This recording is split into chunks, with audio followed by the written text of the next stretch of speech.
Hey guys, Omni here. Looks like the other day we got our launch trailer for the upcoming publication push from Lucasfilm, their initiative called Star Wars The High Republic. This is a publication push to expand this new era of Star Wars to get us away from the Galactic Republic era that we've come to know that the Skywalker saga takes place in. This is set 300 years before that, when the Jedi are at the height of their power. Um, to kind of get away from that whole thing, to kind of give them a fresh start, even though I think a lot of us were really hoping this would be set in the Old Republic, because that's where I think a lot of the fun stories are. Darth Revan, Malak, Sion, Nihilus, all of that, the Jedi are at equal footing with the Sith at that point. And I think that would have been a much more interesting period to explore rather than this golden age where things are perceived to be peaceful. You got to stretch to create that conflict. We know that eventually it's going to tie into the show that was announced at Disney Investor Day, The Acolyte, which they mentioned sees the fall of the High Republic as rising dark side powers in the galaxy take hold. So that could be hinting at Plagueis. That could be hinting at the emergence of Palpatine and the beginnings of the seeds that lead us into where the state of the galaxy when the Skywalker saga comes to fruition, when we actually kind of start that journey. But yeah, we know Yoda is involved in this because it is only 300 years back. He is an active young Jedi Master at this point. So I'm curious to see how much involvement, how much page time instead of screen time Yoda's going to have throughout this entire stretch. Now, this is stuff that they're going to have in manga. This is going to be in comics. They have children's novels, as well as young adult and adult novels that this will all span across and will be interwoven and interconnected to build out this time period that we really don't have a lot of information on. So we're going to talk about it a little bit more because we're going to watch the trailer here, and then I'm going to give my thoughts on the whole project in general. I've talked about it a little bit in some of my live streams, but I'll kind of reiterate some of what I had talked about before. But let's check out the launch trailer that we got here and see what we got. We are the guardians of peace and justice. Beyond the stars is a near endless frontier. Our order was meant to shine its light in even the darkest corners of the galaxy. There's those we found an evil space Vikings that none of us had trained for, that threatens all we know. Trigon. New era of Star Wars storytelling.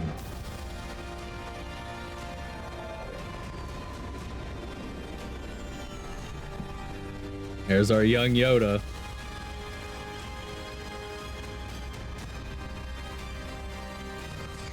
Magazines too, I guess. For the survival of the Republic, the fate of all Jedi, for control of the Force itself.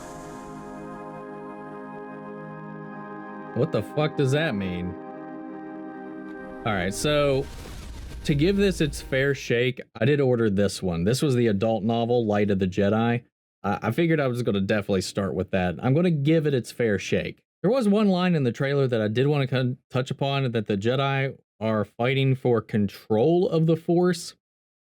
I think that's a weird line, and maybe that plays into how we get to where the Jedi are at the point in which they fall.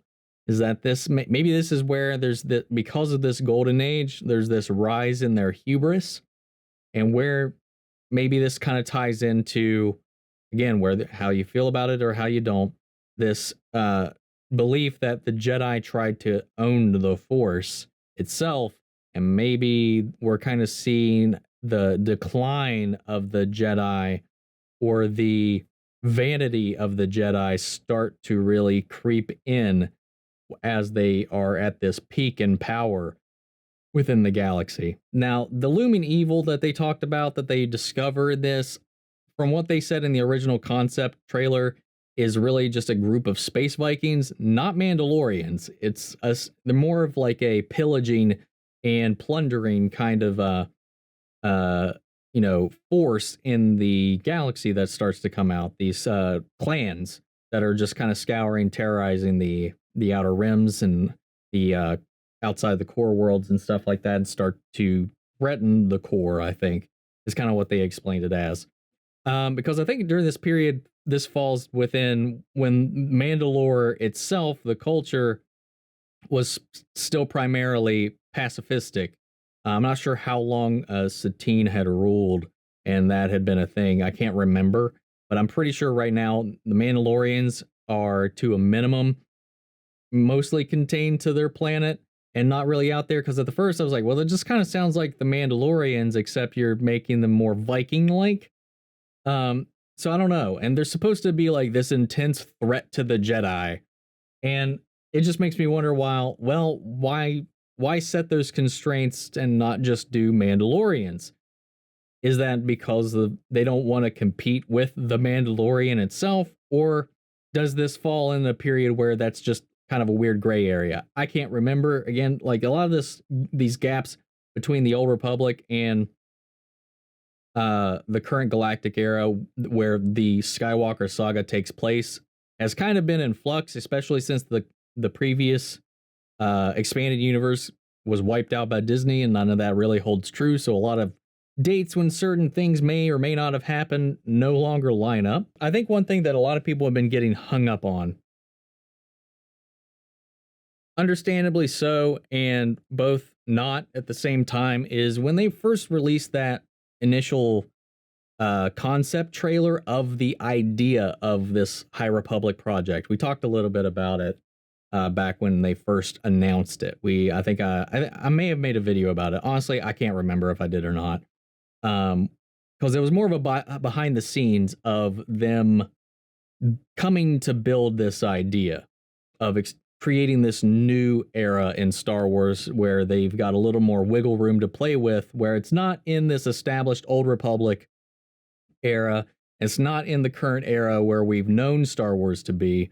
And it gives them this playground to kind of do what they want without having too many constraints. The whole thing that I think a lot of people got hung up on in that is because there was this one moment where we see them at the storyboarding, the what's the word, the writer's room, where they're coming up with ideas on their path, things that they want to focus on and make sure that is included in these stories. And of like this whole entire whiteboard of things, one of the words was diversity. And people lost their shit over that. Listen, diversity, I don't know if you know this, is not a terrible thing. It is not evil. It is, Star Wars has always had, to varying degrees, a level of diversity. And there's nothing wrong with that. There's nothing wrong with that being on their concept board. There's nothing wrong with it being something that they consider and are focusing on while developing these stories. I could care less what anybody as the lead characters in these books look like, are, believe, as long as they are good characters and this is a good story. I don't care. Lucasfilm has earned a lot of good faith from me with the Filoni-verse. Everything going on over there, everything that is coming out of Favreau and Dave Filoni, that I am willing to give this the benefit of the doubt and give it a shot. See what they got. It's a new era. It's a new period. We'll see what they do with it. They could completely drop the ball with this. It could be ham-fisted. It could be not feel like the world of Star Wars. There's a lot of things that could go wrong with this if the wrong people are writing these. I'm not familiar with any of the people working on this. I recognize them named Claudia Gray. That's it. But I don't know. I will give it the benefit of the doubt. I got the adult novel Light of the Jedi coming in, and I'm going to read it, and I will let you guys know my thoughts on it. I'm a little bit of a slow reader, so it might take me a little bit to get through it, but I want to give it a chance. I want to like Star Wars. I want to love all of Star Wars, and I don't want to just crap on it before it even has a chance to reveal what it really is, you know? And I understand there's a lot of people out there that are extremely jaded. Honestly, you guys know, if you're not new to the channel, I'm one of those people. I don't think anybody needs to immediately jump on shitting on this. But if they come out and there's no good stories, there's no depth, there's no real characters being built, all the power to you. But I think everybody is so jaded that they just see these words and for that, like, just being something that people want to focus on, and they get upset prematurely. And I get it, but come on.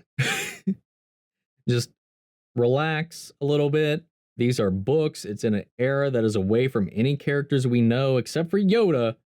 And even if they botch Yoda somehow right now, at least we know in our hearts that Yoda learns from it and becomes the sage that we know in the main Skywalker saga, and that's all that matters.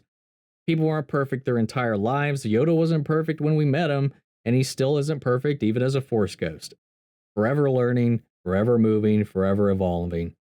Anyway, guys, that's my thoughts on this. I hope you all try to keep an open mind at least, and not let it ruin your day just for the sheer fact these things exist.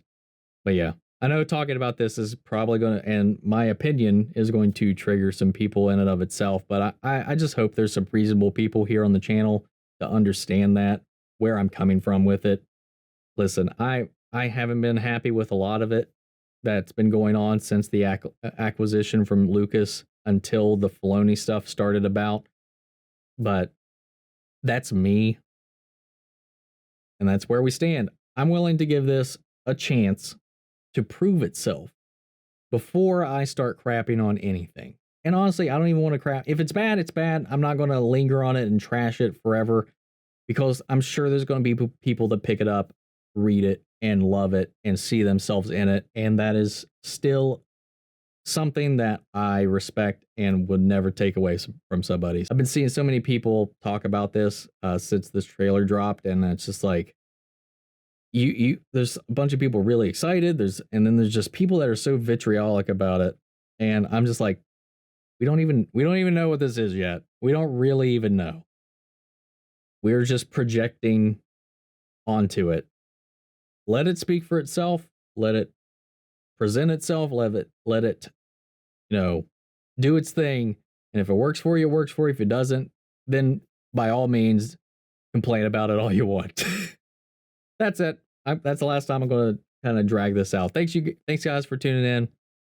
Hopefully you guys are still here, and we'll reconvene for the next Star Wars project, which I believe is Bad Batch. So thanks guys so much. May the Force be with you always. Take care, everybody.